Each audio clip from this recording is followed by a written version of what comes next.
Our next LINQ challenge is calculating swim length times. So in this LINQ challenge, we have another problem involving time spans, but our input data contains the times at which a swimmer finished each length of the pool. So the first length was completed after 45 seconds, and the second length was completed after 1 minute 32 seconds, and so on.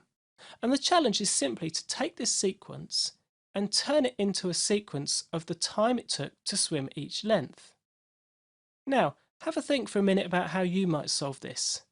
And as always, you can pause the video now if you want to try it for yourself before seeing how I tackled this problem.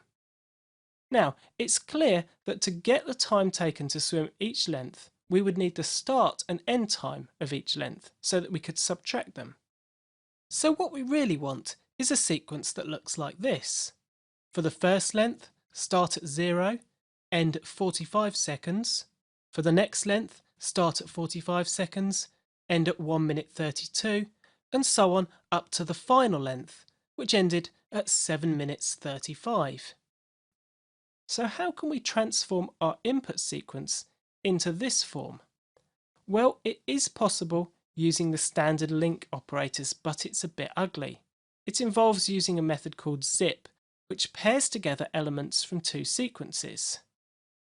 And so what we could do is we could zip the original sequence with itself delayed by 1 after inserting an extra element of 0 minutes and 0 seconds to the start of the sequence. And you can see here what that looks like. We take the end times of each length, which I've called split times, and we prepend an extra element of 0 to it, split it on a comma, and then zip it with itself, passing in a selector function to zip that will parse both the times into time spans and put them into an anonymous object. And we've got LINQPad's dump method at the end so that we can see that now we've successfully created the sequence we wanted in order to be able to subtract the finish from the start time. And this means that now we can just chain on a call to select at the end of our pipeline to turn this into a sequence containing the time to swim each length by subtracting the start time from the finish time. So this solution using zip does work, but it's rather ugly and confusing code, and it requires us to enumerate the input sequence twice, which, as we're going to see later on in this course, can be problematic. So how can MoreLINQ help us out here? Well, MoreLINQ has a method called pairwise, which takes a sequence and turns it into a sequence of pairs of adjacent elements. So let me show you how it works. If I pass in an array of strings A, B, C, D into pairwise and say that the selector will just concatenate the first and second element in each pair with a comma between them, then we'll get 3 elements in our output sequence: A, B, B, C, and C, D. And that's exactly what we were trying to achieve by using zip. So let's solve this challenge with MoreLINQ's pairwise method instead of zip.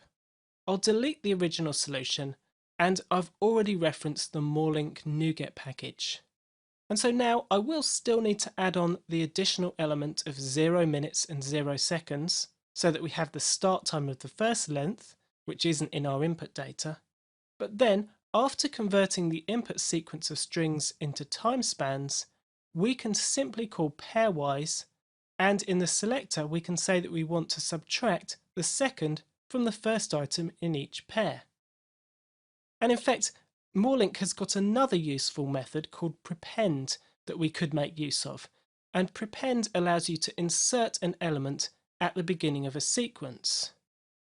And so we can actually get rid of this prepended string here, and we can use prepend to insert the 0 time span right at the point where we actually need it.